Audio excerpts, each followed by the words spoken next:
हमारे कार्यकर्ता अगर वहां नहीं होते और कुछ ही सेकंड में, कुछ ही पल में उन्होंने मुझे एकदम से खींच के वो ले गए, बचाव किया, वरना बहुत चोट लग सकती। हमें इस समय पे आवश्यकता धैर्य की है। हमें धैर्य का परिचय देना होगा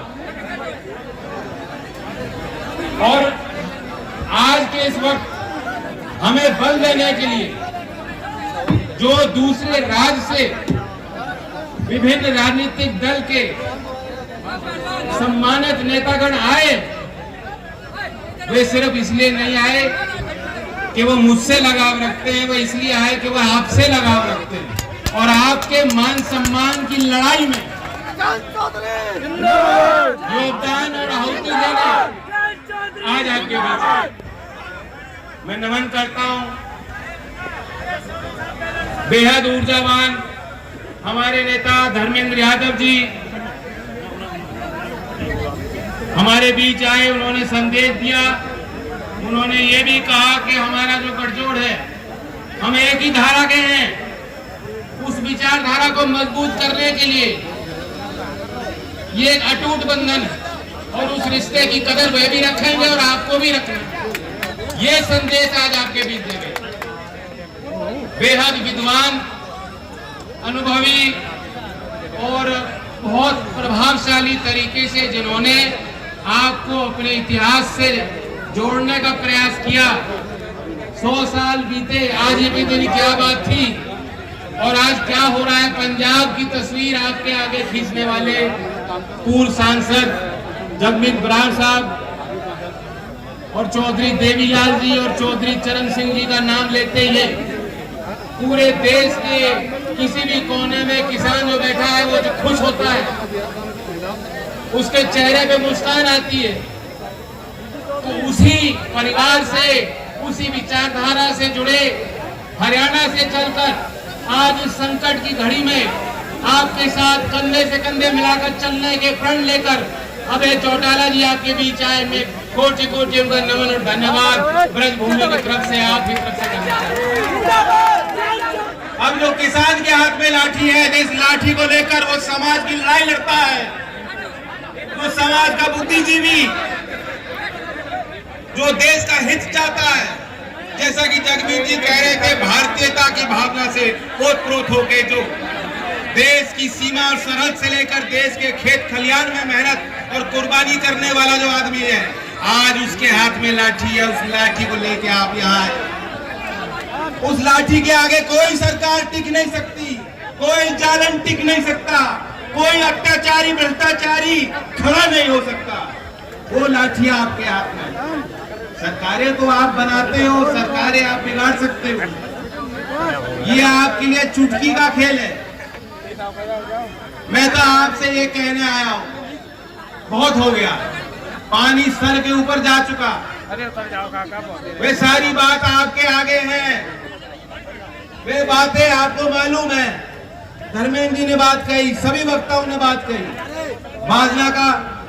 बाजरा का भाव क्या है? 2150 रुपए। 1100। एक भी किसान खड़ा होकर मुझे बता दे कि बाजरे की उसकी बिकवारी हुई कि नहीं हुई, सरकारी रेट मिला नहीं मिला। 7 साल पहले याद करो, धान 4000 से ऊपर भाव था कि नहीं था, और किसान की मुंडी पिट गई पूरी तरह। मैं अभय जी से मंच पे बैठ के पूछ रहा था कि हरियाणा की मंडियों में बिकवारी हो रही है, खरीदारी हो रही है कि नहीं? उन्होंने कहा नहीं हो रही। हमारे छाता क्षेत्र के सारे किसान जो प्रभावशाली है वह भी, और जो छोटा किसान है वह भी, वह होडल और कोसी की मंडी के बजाय होडल की मंडी ज्यादा पसंद करता है। और जब मोदी जी ने कहा कि कोई भी प्रदेश हो, अब किसान के लिए कोई सीमा नहीं है, अरे यहाँ के लोग तो जानते ही है, काम तो चौधरी अजीत सिंह जी पहले ही कर गए थे। जब वहां की सरकार रोका करती थी, ट्रैक्टर लेके आंदोलन करके लोगों ने, छाता के लोग, किसान यहाँ है कि नहीं है, उन्हें मालूम है, आप लेके गए थे वहां। लेकिन किसान खुश हुआ इस बात को सुन करके कि अब कोई रोक टोक किसान के लिए नहीं है। लेकिन फिर 2 दिन बाद आपने देखा हरियाणा के भारतीय जनता पार्टी के मुख्यमंत्री उन्होंने ही सारी पोल खोल दी और कहा नहीं नहीं हम तो हरियाणा के किसानों की ही खरीदेंगे। आपने देखा होगा बयान। और उस षड्यंत्र को समझ लो। यहां मथुरा में पंचायत क्यों कर रहे हैं हम लोग? क्योंकि यहाँ के लोग किसान हित की लड़ाई लड़ने में सक्षम है। आप लोगों में मादा है, मादा। आप लोगों में वो दम है। जो ब्रज से संदेश जाएगा पूरा देश उसको देखे। मुझे याद है मैं भटेन में मीटिंग कर रहा था, सभा कर रहा था और बाजना में गोलियां चल रही थी। वो दिन मुझे आज भी वैसा ही याद है जैसे कल हो, जैसे आज कुछ देर पहले के ये पल। मैं सभा में भाषण दे रहा था और मुझे बहुत चिंतित हो गया। एक कार्यकर्ता ने आके मुझे बताया कि वहां गोली चल गई और अफवाह भी थी, डर भी था। हम लोगों को मालूम नहीं था क्या दृश्य होगा, क्या नजारा होगा। हमें बताया गया कि वहां कम से कम 12-13 किसान घायल हैं, धड़ाधड़ गोली चल रही है। किसान फिर भी हट नहीं रहा, वो डट के खड़ा है, कह रहा है कि भूमि अधिग्रहण कानून हम बदल के रहेंगे। अपनी भूमि औने पौने दाम पे जबरदस्ती सरकार भी को भी नहीं लेने देंगे। सरकार अगर दलाल बनकर आएगी उसे खदेड़ने का काम करेंगे उन दलालों। कितनी हिम्मत का काम था वहां उस क्षेत्र के किसानों के उस जज्बे को मैं सलाम करता हूं। और तुरंत उस सभा को खंडित करके छोड़ करके हम लोग गए। हम लोगों को भी डर लग रहा था कि क्या दृश्य वहां देखने को मिलेगा। लेकिन यही वो भूमि है। और जब आपने अपना निश्चय बनाया और आपने तय किया, फैसला लिया और आपने मुझे उस पवित्र संसद भवन में भेजने का काम किया, आशीर्वाद दिया। आपको याद है जो निजी विधेयक हम भूमि अधिग्रहण कानून का मसौदा तैयार करके पेश किए थे, उसी सत्र में फिर सरकार ने अपना बिल लाया और उस प्रस्ताव को संसद ने पारित किया और फिर 2013 में कानून। मैं आपको याद इसलिए दिला रहा हूं कि जब आपके किसान के हित के कानून होते हैं तो किसान को तो लाठी भी खानी पड़ती है, गोली भी खानी पड़ती है, आंदोलन भी करने पड़ते हैं और अपनी राजनीति भी मजबूत करनी पड़ती है। आसान नहीं है, क्योंकि दिल्ली में जो हुक्मरान है तो नीति निर्धारक हैं, वे बात तो अच्छी करते हैं मीठी मीठी, लेकिन उनके दिल में आपके लिए जगह नहीं है। और जब आपने उनको इतनी ताकत देख ली और परख लिया, देख लिया, पहचान लिया, आज क्या कर रहे हैं?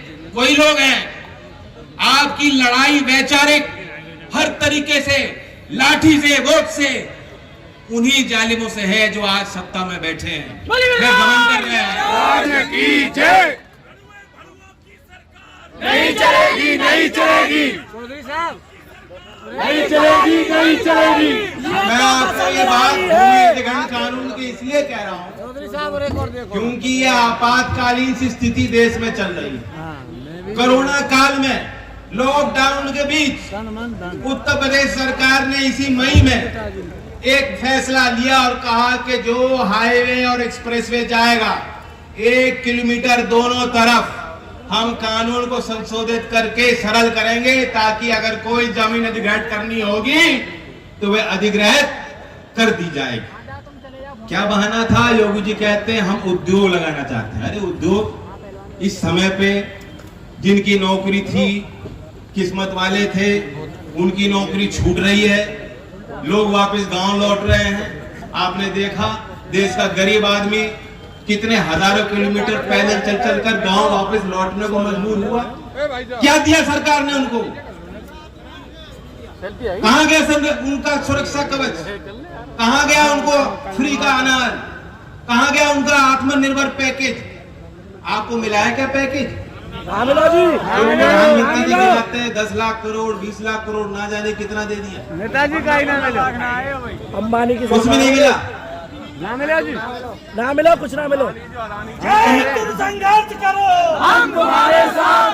यहाँ आपने कोई कानून मांगा नहीं, बच्चा रोया नहीं, माँ दूध पिलाने को आतुर, बच्चा मांग नहीं रहा कुछ, किसान कह नहीं रहा कि हमें कोई कानून चाहिए। अब आपको बताया जा रहा है कि इससे तो आपको बहुत फायदा है, इससे देश के किसानों को बहुत फायदा मिलने वाला है। मुझे मालूम है जब मैं मेंबर पार्लियामेंट था, एफडीआई के प्रस्ताव पर चर्चा संसद में हो रही और वहां मैं उसके पक्ष में बोल रहा था। मैंने ये कहा कि विकल्प तो किसान को मिलना चाहिए अगर बेहतर विकल्प मिलेगा, अगर और भी कंपनी भी आएगी, निजी भी क्षेत्र में कोई खरीदार आएगा किसान के पास, तो किसान को बेहतर जानकारी मिलेगी उसका भाव क्या है और प्रतिस्पर्धा में उसको भाव भी अच्छा मिलेगा। लेकिन अब जो सरकार करना चाहती है वह तो मंडी को पूरी तरह से तबाह और खत्म कर देना चाहती है। और आप लोग जानते हो पूंजी बनाना, संस्था बनाना बहुत मुश्किल होता है, सालों साल लग जाते हैं, दशक चले जाते हैं कुछ बनाने में, और किसी चीज को बेचने में और गंवाने में कितना टाइम लगता है, वक्त नहीं लगता। LIC बेचना चाहते हैं, रेलवे बेचना चाहते हैं, सारी सरकारी जो सुविधाएं हैं, जहां इनकी लायबिलिटी है, जहां इनकी जवाबदेही है, जिस क्षेत्र में जनता उनसे मांगती है सरकार से जवाब, अब वो कह देना चाहते हैं हाथ जोड़ करके हमने तो बेच दिया, अब हमारे नियंत्रण में नहीं। ये जवाब वो आपको देना चाहते हैं। तो इसलिए ये लाइन सीधी खिंच गई है, ये लक्ष्मण रेखा इन्होंने पार की है। और अगर आज भी किसान है देश का नहीं जागेगा, संगठित नहीं हो, विभिन्न पार्टी के हमारे नेतागण मंच पे हैं, मैं तो आपकी तरफ से एक बात उनको कहना चाहता हूं, बताओ कह दूं क्या? कह दो जी, कह दो। हम लोगों के सिंबल अलग अलग हैं, पार्टियां अलग अलग है, संगठन अलग अलग है, लेकिन किसान को उस बात से मतलब नहीं है। किसान तो चाहता है भाई किसान की बात पर अगर हम लोग एक हो जाएं और यहां से लेके दिल्ली तक ईंट से ईंट बजाने का काम करें, राजनीतिक लड़ाई करें, संघर्ष करें, क्योंकि आज लोहिया जी की पुण्यतिथि है। और लोहिया जी की एक कहावत मैं आपके बीच दोहराना चाहता हूं, उन्होंने कहा था कि अगर सड़कें सुनसान हो जाएंगी तो संसद आवारा हो जाता है। आज आवारा पशु तो सड़क पे हैं और संसद में कौन लोग हैं वो तो आप जानते हैं। बाबा जी जिंदाबाद, जयंत चौधरी जिंदाबाद, लेकिन ये वक्त संघर्ष करने का। मैं अपने भाइयों से पूछना चाहता हूं, चलो मुझे लाठी लगी उसके बाद आप जागे, मुझे कोई दिक्कत नहीं, मैं 4 लाठी और खाऊंगा आपकी आंख खोलने के लिए। लेकिन मुझे एक बात का जवाब दे दो, मैं नौजवानों से खास तौर से पूछना चाहता हूं, क्योंकि यहाँ मथुरा की फिजा भी बिगाड़ना चाहते हैं लोग, अब कहीं और कुछ करके यहाँ की बात कर रहे हैं लोग, और आपको खड़े होकर रक्षा करनी पड़ेगी अपने संस्कारों की, गंगा जमुनी तहजीब की। मैं अपने नौजवानों से कहना चाहता हूं, अगर आप आज भी हिंदू मुस्लिम के विवाद और तनाव के आधार पे वोट देना चाहते हो तो मुझे आज बता दो, मैं अपने घर पे दिल्ली में बैठ के ठीक हूं। और अगर आप किसान की बात पे, किसान के हक और हुकूक पे और बहुत समझदारी के साथ लोकतंत्र में अपनी गिनती बढ़ाना चाहते हो तो मुझे बताओ, मैं सड़क पे आपके साथ लाठी खाने को तैयार।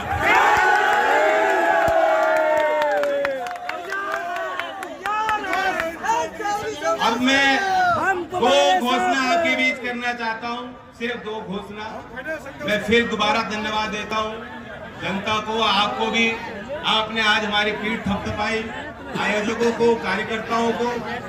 एक तो मैं आपको नारा देना चाहता हूं, क्योंकि आज आपने देखा इतनी फोर्स लग रही है, अगर इतनी फोर्स लगा दी जाए तो गांव के लोग सुरक्षित रहेंगे, हमारी बहू बेटियां सुरक्षित रहेंगी, यहाँ अपराध घट जाएगा अगर इतने तैनात हो जाए हमारे पुलिस वाले। लेकिन इनकी कमी नहीं है, ये इनकी कमी नहीं है, इनके ऊपर वाले अधिकारी भयभीत हो गए। वो लाठी की बात होगी ना, लाठी आपने तोड़ दी तो ये भयभीत हो गए। लेकिन मैं इनके लिए खास तौर से एक नारा देना चाह रहा हूँ। मुझे एक नौजवान ने नारा बताया, मैं सहमत हूँ और ये नारा चलेगा खूब। उन्होंने कहा उत्तर प्रदेश की पुलिस से हमें बैर नहीं, लेकिन योगी तेरी खैर नहीं।